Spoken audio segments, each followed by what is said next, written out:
right, good evening. Kim Baker here with the Victim Survivor Conqueror Ministry. Come to you on this Tuesday evening on Facebook Live, YouTube Live, Twitch TV, and Twitter. Okay, so these are all the places you can find us on Tuesday night. Okay, tonight we're going to be starting a new study talking about anger. Facing the fire within. Okay. And you'll see there on my background screen. You ever feel like you may look like this from time to time? Well, I'm going to tell you that would have pretty much described me at one time in my life.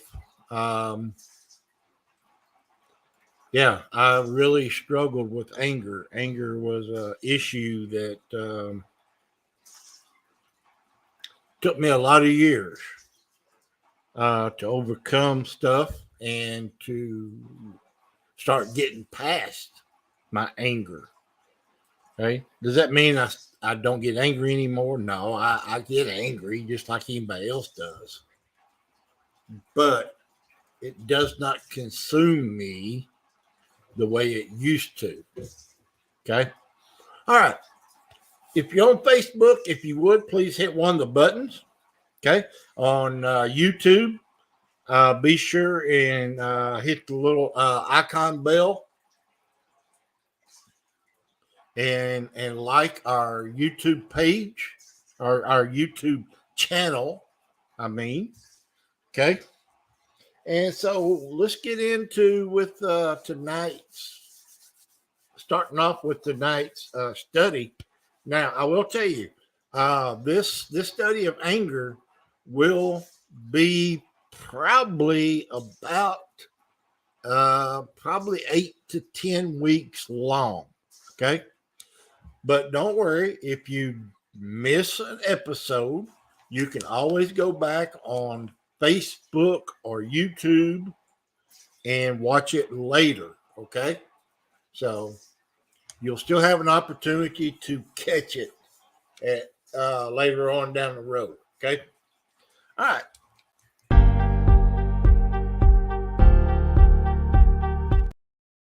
Sorry about that. Hit the wrong button. So anger, facing the fire within. Okay. So when you hear the word anger, what do you think about? What do you think about when you hear the word anger? Okay. Or what does it mean to you? Okay. Either way. All right.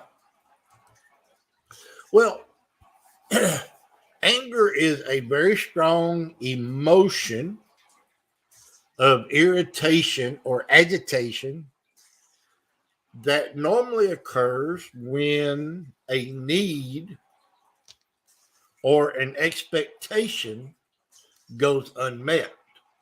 Okay. Now, we'll talk about this a little bit more, what I'm fixing to get into here later on. But I do want to ask you this.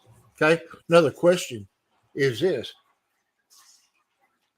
Is anger a God-given emotion?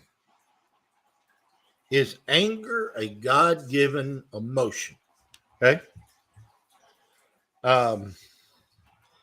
This question usually gets a varied degree of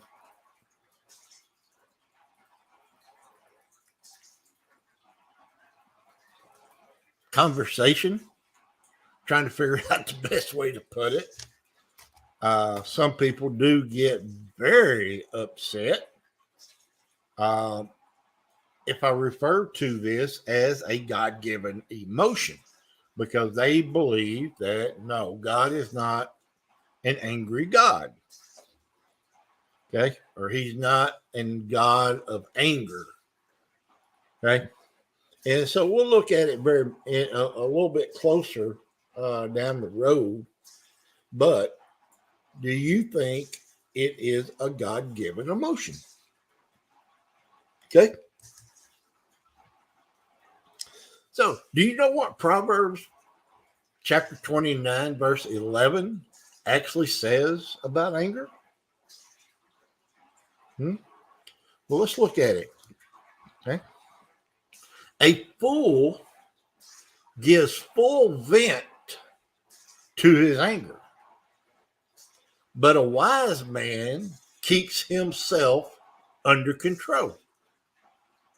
Okay. So Proverbs 29:11 tells you that if you give into your anger, or if you vent your anger, you're as a fool. Okay.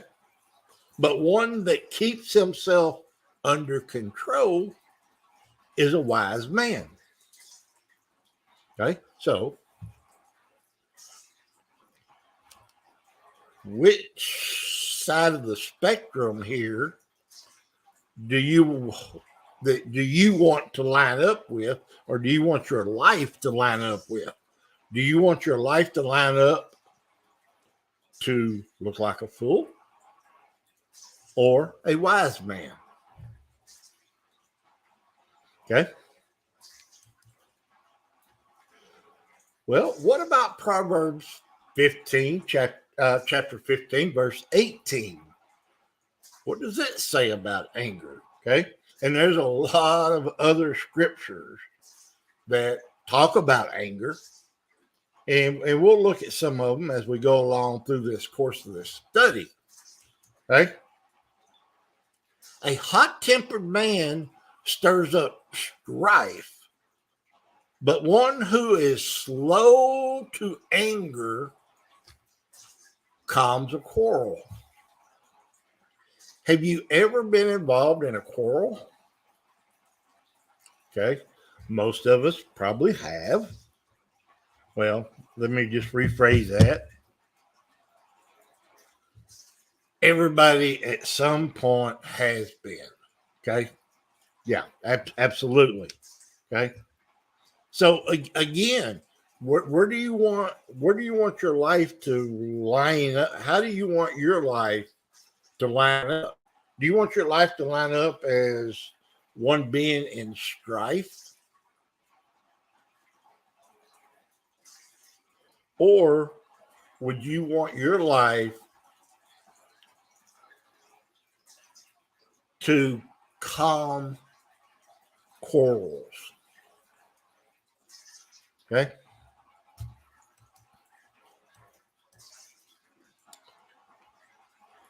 The Hebrew word for anger is af. Af. Okay. APH. Okay. That is the Hebrew word for anger. And so what does it mean? What does the Hebrew word af mean? It means nose or nostrils. Okay. So it is figuratively dictating nostrils flaring. Okay. Nostrils flaring with anger. Okay. Then later on, it comes to represent the entire face. Okay. And it could be seen in two ancient Hebrew iodemes. Okay. What are those? Long of face or nose. Okay. Means what? Means you're slow to anger. Okay. Long of face. You're slow to anger. Okay. The Lord is gracious and compassionate, slow to anger, rich in love. Psalms 145, verse 8. Okay. Now, a while ago, I just asked you the question about Is anger a God-given emotion? Okay. So let's look at this. Look at this scripture real close. It tells us that God is slow to anger. Okay. So what does that mean? What does it tell us? It tells us that God gets angry. God has gotten angry. Okay. There are things that makes God angry.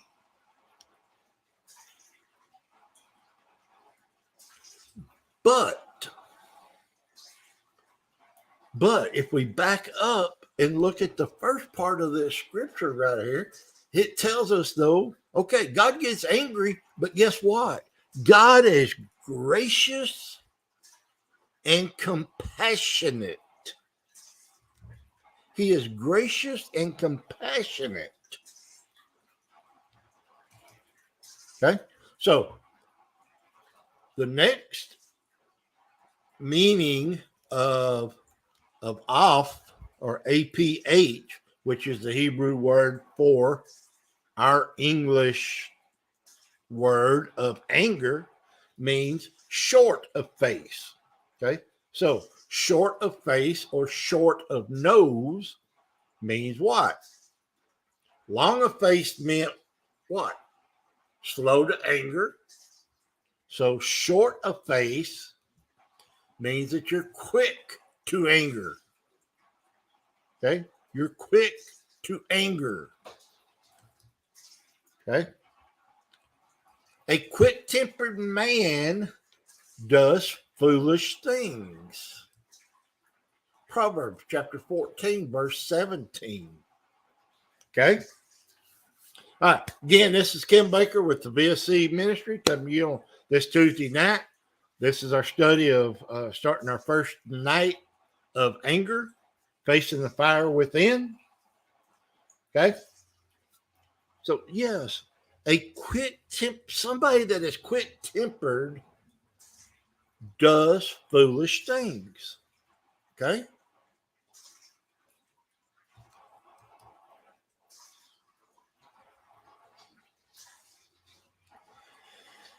In the New Testament, the Greek word for anger is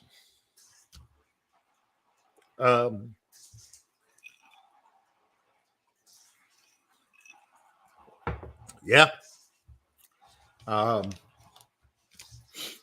Yep, that's what it looks like. Ordi. Okay. That's the Greek word. Okay. It originally meant a natural impulse or desire. Okay. So if we go back and we talk about, is this a God-given emotion? Okay. Well, this says that anger is a natural impulse or a natural desire. Okay.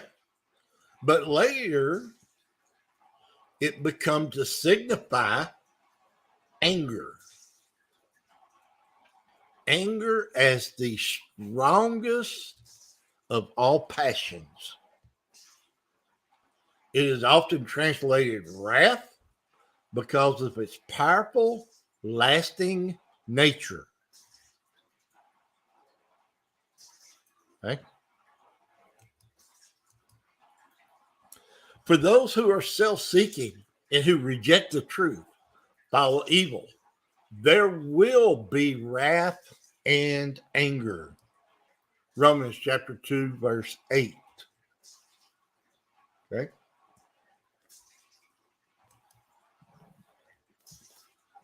So, would you consider yourself self-seeking? Would you consider yourself self-seeking? Okay? That you're all consumed with self. That you really do not take in consideration other people. What they think, how they feel, so forth.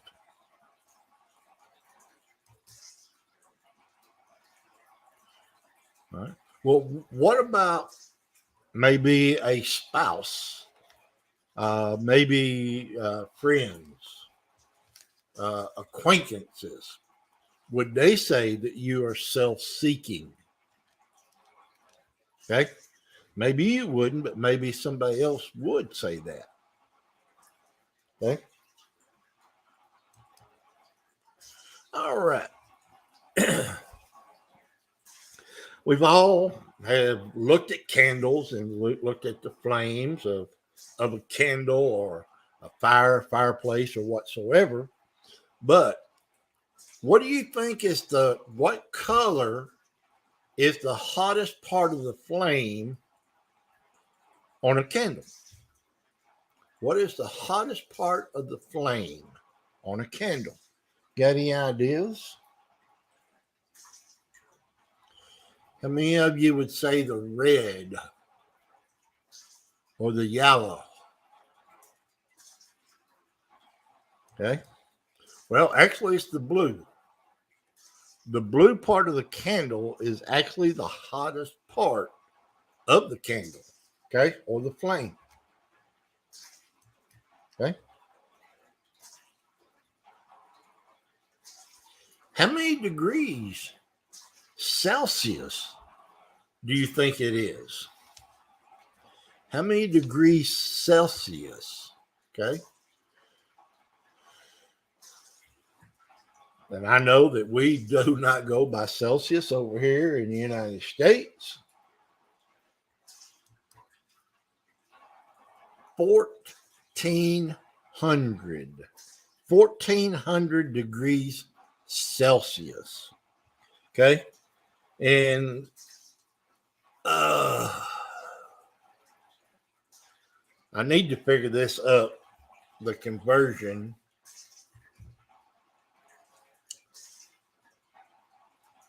But 0 degrees Celsius is actually 32 degrees. So Fahrenheit. So it's hot. Okay. That's hot.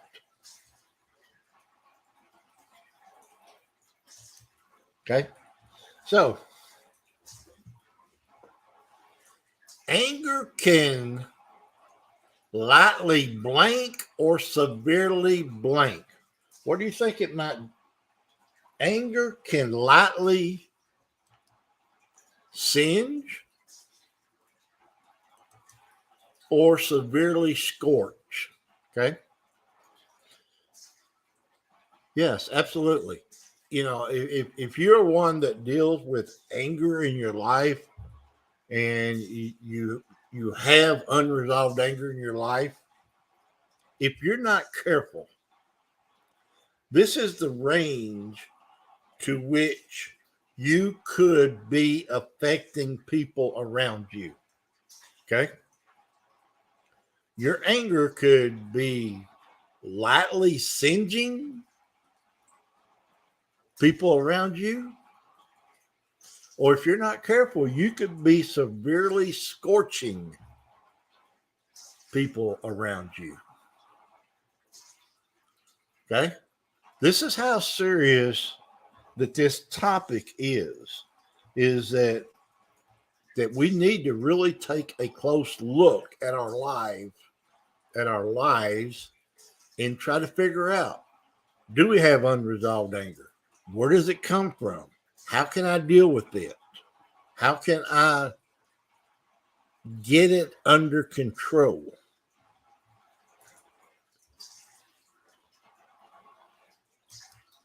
Okay. Anger ranges from blank agitation to blank explosions, from controlled blank to uncontrolled blank. Okay. Anger ranges from a mild agitation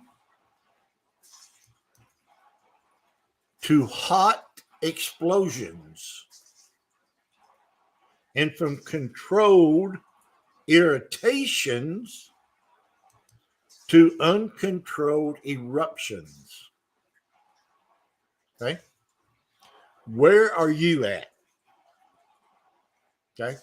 Where are you at today? Where are you at normally? Okay. Because we're not talking about, you're driving down the road, you come up to an intersection and somebody runs a red light, hits you.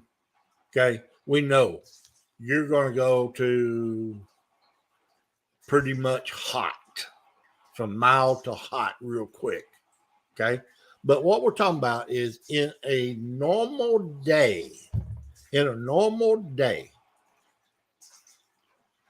where do you fit in this category here, in this circle?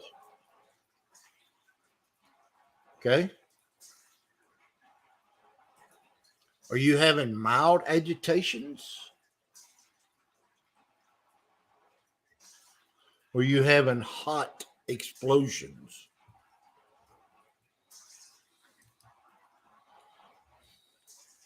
Indignation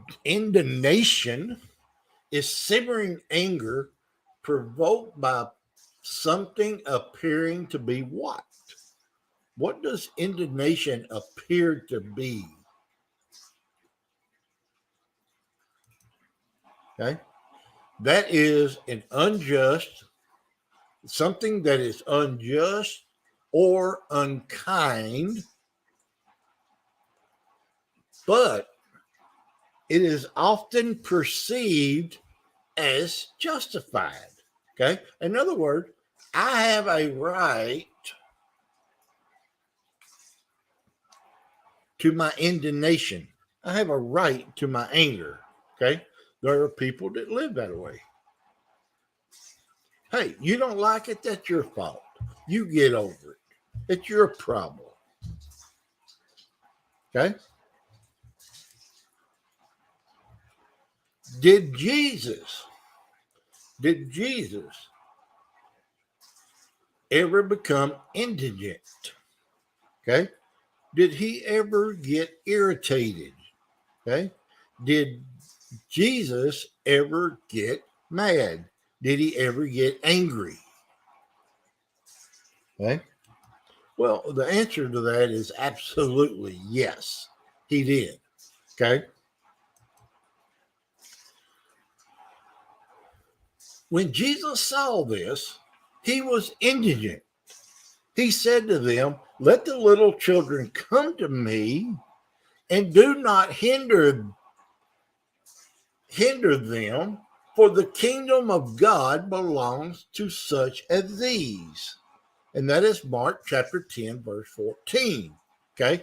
So what are we talking about here? Where was Jesus when he got indigent? Okay. This is when the little children were trying to come to him, but the apostles were stopping them. They would not allow the children to come to Jesus. Okay. So Jesus got indigent. He got upset at the uh, apostles. Okay.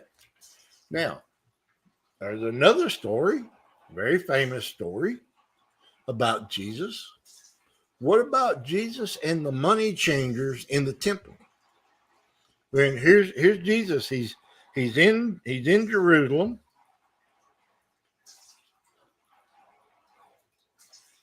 and he goes to the temple, and are the money changers in there, changing money, cheating people. So, what does Luke?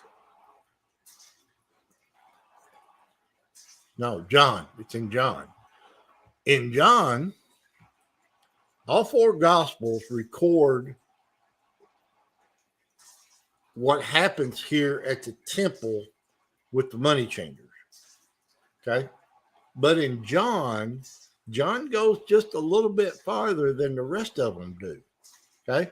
John goes on and he tells us that Jesus went, sat down under a tree, and braided a whip. Okay? Uh, you go and sit underneath a tree and sit there and braid a whip, you're pretty upset.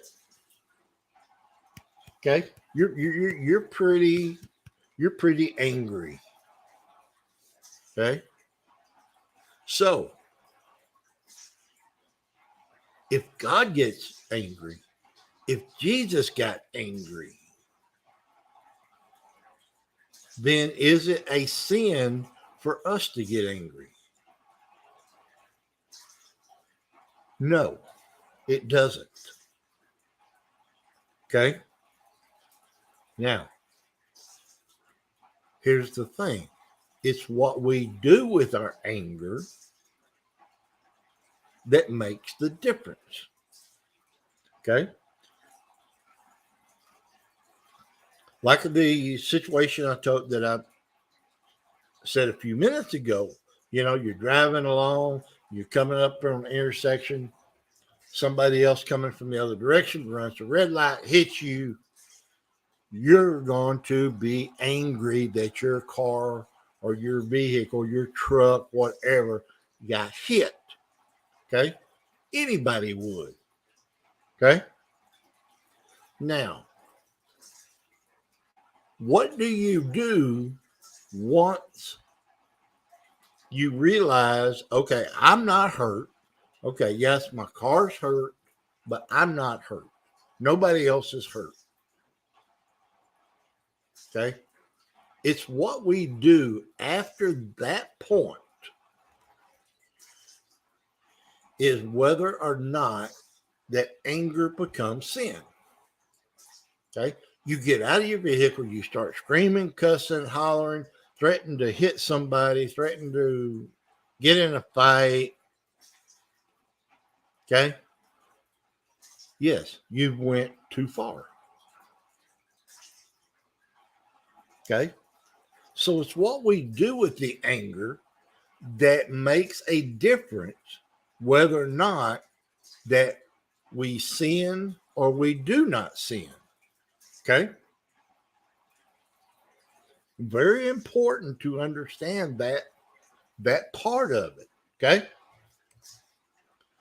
So, what wrath is burning anger, and when you have wrath or burning anger inside of you, you have a desire to do what?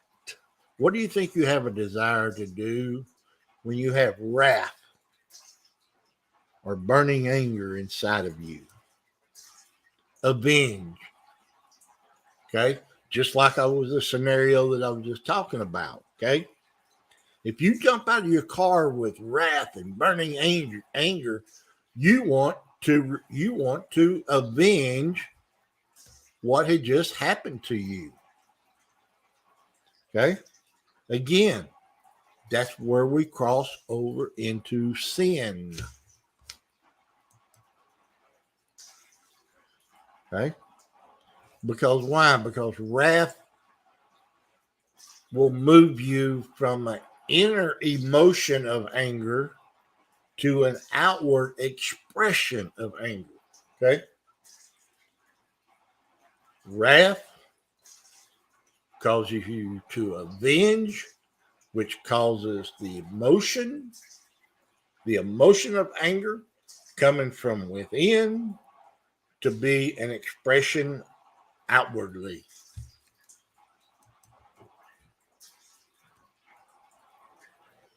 Could your anger be considered wrath at times? If yes, why? Okay. Very important question. Okay. That you really need when we go through these and you come up on these questions, really put yourself in that spot and think about what you or how you normally respond to things. Okay. If you really truly want to get an answer of whether or not you are dealing that you have unresolved anger and where you're at, You got to be honest and answer these questions truthfully. Okay. Fury is what kind of anger? What kind of anger is fury? It's fiery anger. Okay. Fury is so fierce that it destroys what? What do you think fury destroys? Common sense. It destroys our common sense. Okay. So, has fury ever destroyed anything in your life? Or has fury ever destroyed your common sense? If so, what happened and why do you think it happened? Okay. Rage is blazing anger resulting in a loss of what? Rage results in loss of self-control. Okay? If you allow rage to build up inside of you and for it to be spewed out, you will lose control of yourself. Okay?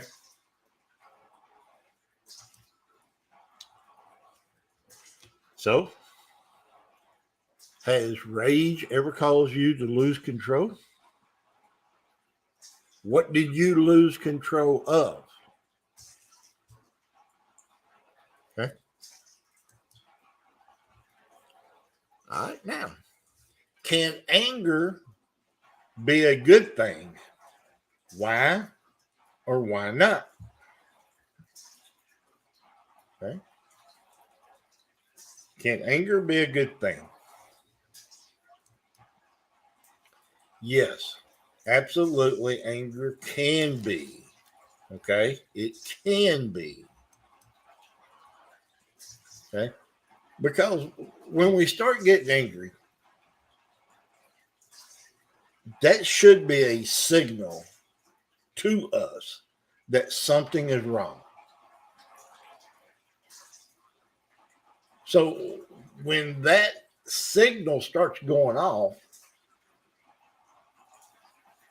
what we need to try to do is watch and see that the anger does not get out of control. Okay?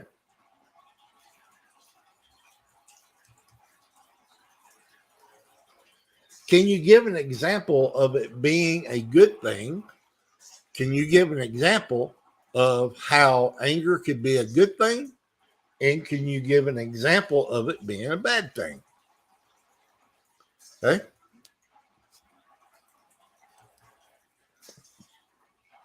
All right. Next, prolonged anger. Okay. We're going to look at all the different types of anger, but prolonged anger is what? It's called the simmering stew. Man, it is wintertime. Chili, vegetable soup, stew is all good this time of year, isn't it? Stew and cornbread, yeah. But prolonged anger, okay? Just think of it as a pot of stew sitting on a stovetop cooking, just sitting there, just barely, maybe boiling, just a very little, but just sitting there turning and turning and turning. Okay. That's the way that prolonged anger is. Okay. It just kind of sits there. Okay. It's held, because what? It's held in for a long time. Okay. This type of anger is a result of an unforgiving heart towards someone that has caused an offense a past offense or an offender, someone that has offended you in some way. Okay? Because we're sitting there and we're just, it's just constantly there. So what happens? That causes us to start having a hardened heart. It starts causing us to have unforgiveness to build up. And then before you know it, what happens? You have bitterness and resentment build up in your heart. Okay? So if you allow prolonged anger to simmer, you will put yourself on a path to um,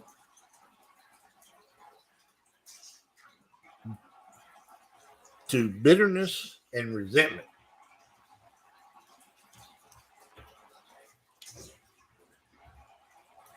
Okay. And then once resentment and bitterness take a hold of you, then you're going to scald. Okay. It's just, you might as well, what you might as well do is just go to the stove, heat up a bucket of water, get it as hot as you can get it, and throw it on people. Because you're going to scald them. Okay. Your unforgiveness, your resentment, your bitterness will cause you to scald close relationships in your life. Okay?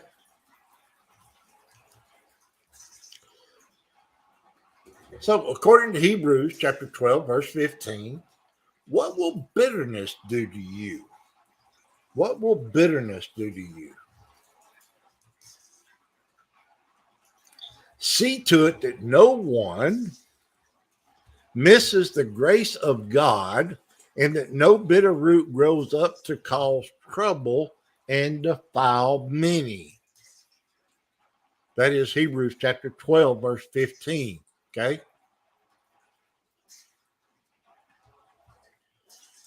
By you allowing bitterness or a bitter root to start growing inside of you, you can cause others to miss the grace of God. Now, would you want someone else's resentment to cause you to miss the grace of God? No, no, we wouldn't, would we? Okay. So why would you allow others to miss the grace of God because you are willing to allow a bitter root to grow up inside of you? Okay. Then not only that, it's going to cause trouble and it's going to defile many. Okay. It's not going to defile one, two, it's going to defile many.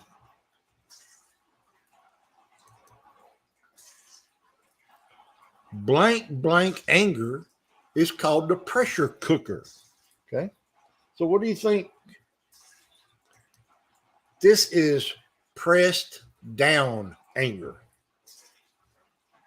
I'm going, no, I don't have anger issues. No. Anger is no problem for me. I can just ignore it. I can just suppress it. I can push it down. Okay. You may think that you can press it down, that you can push it down, and it won't come out.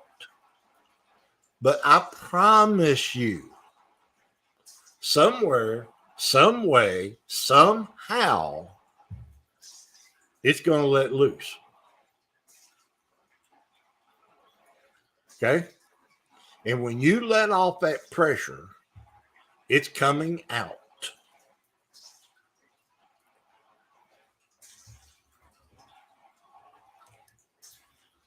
Okay. So pressed down anger is denied or hidden anger. And it usually develops from fear of facing negative emotions. This kind of anger can create a deceitful heart and lead to untruthfulness with others.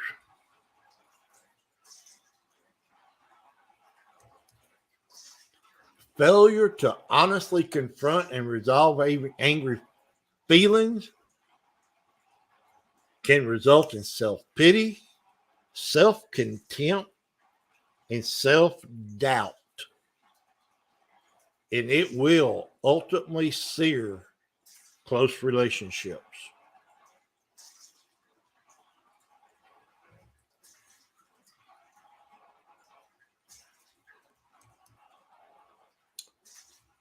Provoked anger is the blank blank. Provoked anger is the short fuse. Are you a short fuse? Have you been a short fuse? Do you know somebody that's a short fuse? Okay. So provoked anger is this: it's quick, it's impatient, it is instantly irritated, it's a testy temper that is often expressed by using criticism or sarcasm as a disguise or a guise of teasing. Oh, I was just teasing.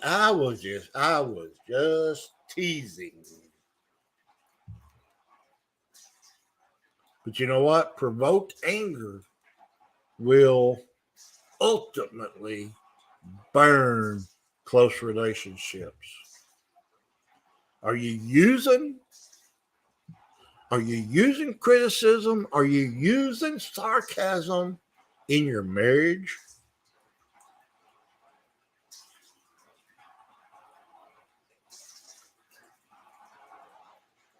If you are burning that relationship up.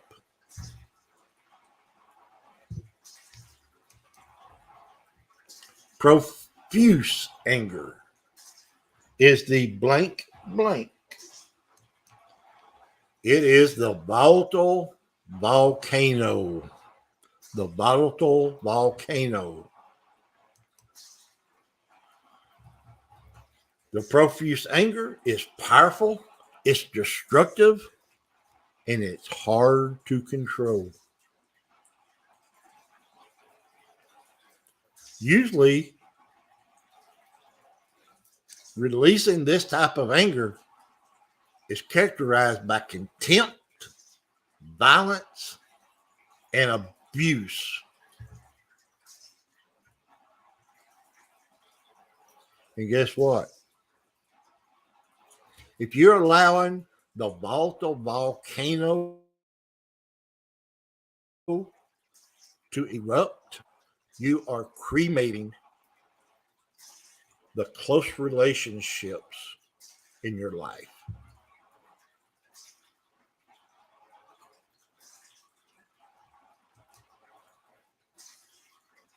Okay? So, what does Matthew chapter 5, verse 22 say about someone that is angry with his brother? Okay? I tell you that anyone who is angry with his brother will be subject to judgment. But anyone who says, "You fool," will be in the danger of the fire of hell. Okay? If you are angry with your brother, you will be subject to judgment. God is serious, folks. Okay? God is serious.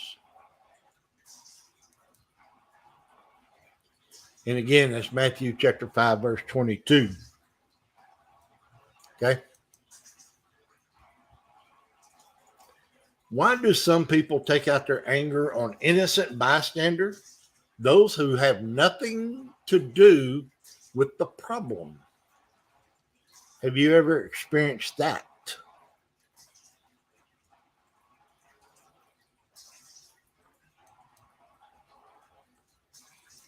Imagine after having a flat tire,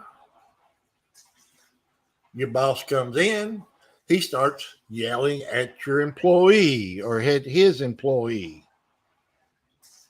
You ever experienced that? Yeah. Okay. So the employee then, in turn, arrives home and yells at his wife.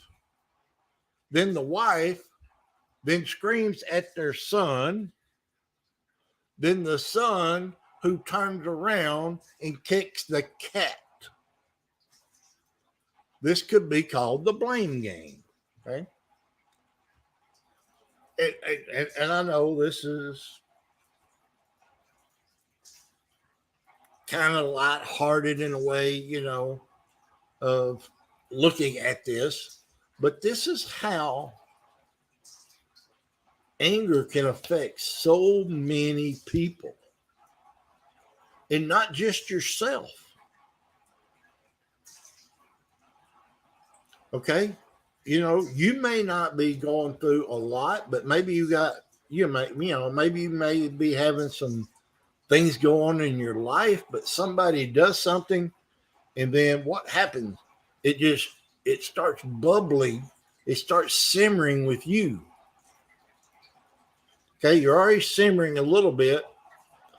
Maybe you lost the keys to your vehicle or something, couldn't find your keys, or you couldn't find your code. You go out, and then you go to a store, you're upset, somebody cuts in line, then before you know it, you say something there, then what happens? It is a snowball effect if we don't do something about our past issues. Okay? It's very important that we deal with these things.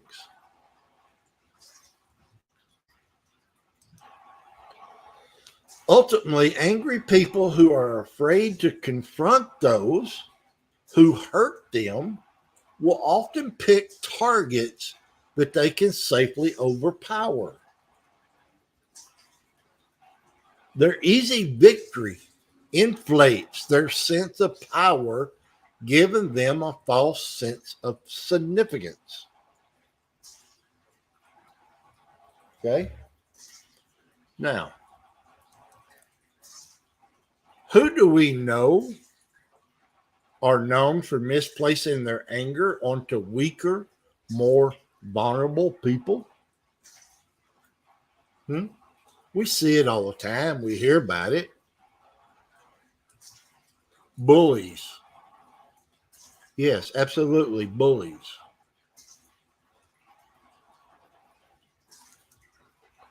More often than not, though, bullying really is a case of playing it safe.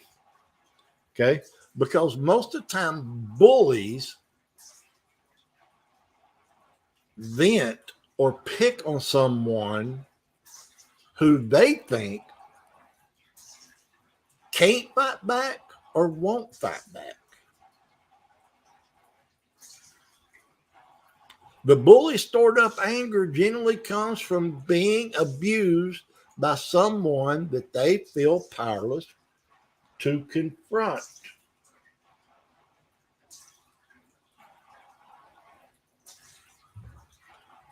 Okay? Most of us, we have this picture of the bully, the big tough kid, and that's not always the case.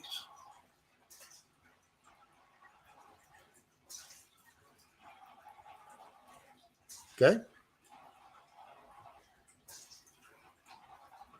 But this is an area that really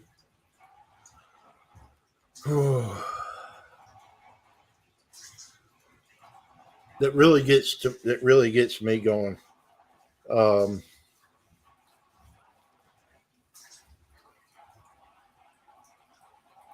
because it is true that I believe that the majority of bullies have all been victims of abuse themselves. And that's what they're doing. They're taking out their abuse that they suffered on someone else. Okay. So do you see how this person was abused? So they become a bully. They abuse someone else. This person then doesn't deal with it or don't know how to deal with it, what they experienced in the past, what they felt, what they thought. So they in turn bully someone else. All it is just a big snowball rolling down a hill.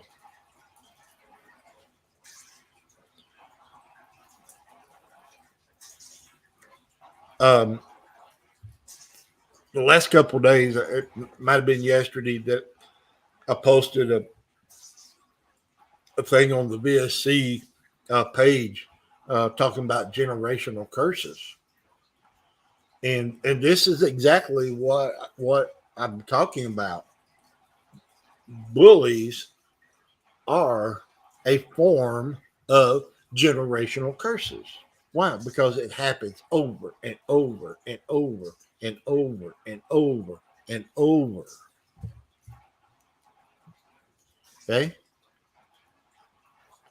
That's the reason why all it takes is one person to break that cycle.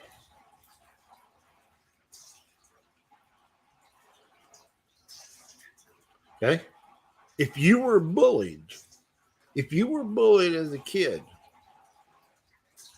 do yourself a favor, do others a favor, deal with what you went through, address it, acknowledge it, feel it, grieve it,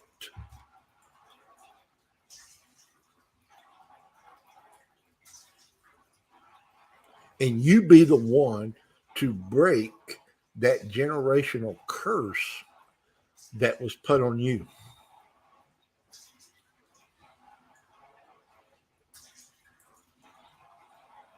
Okay? All right, we're going to stop right there. We're right at close to an hour. Okay? I try to do about an hour a week, and it will vary from week to week sometimes. Okay? Again, this is Kim Baker with the Victim Survivor Conqueror Ministry.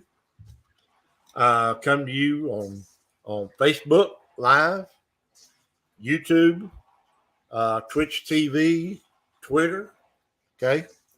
Um, please, if you're on Facebook, please, if you watch this, please hit one of the buttons, because the more people that respond, the more people Facebook allows it to see this. Okay. So not only could you be helping yourself, but you may help someone that you don't even know somewhere else to be able to see this video. Okay. Again, remember, if you missed any of this and or maybe you did watch all of it and you want to re-listen to it, it's right. You can find it back here on Facebook. You can find it on YouTube, or Twitch, or on Twitter. Okay. Share it. Tell someone about it. And let's work together to deal with our anger so that we don't go around spewing our hate, our resentment, our bitterness onto others. Okay? Leave us a comment. I promise you I will respond to it. Reach out to us. And I want you to just ask that God will bless you and be with you and keep you safe. And we will see you next Tuesday night at 7. Before I go, one other quick announcement. If you are in the Midland, Odessa area, Thursday night, we will be having our support group meeting at Emet Hatara, located at 3319 North Golder Avenue here in Odessa, Texas, at 7 p.m. Okay? This Thursday night, we will be starting our study and discussions on verbal and emotional abuse. And I hope to have it on Zoom. So if you're not in the area, you can find us on Zoom Thursday night. Okay? So be looking for that announcement coming up tomorrow on Facebook. Okay? All right. God bless and have a great rest of your week.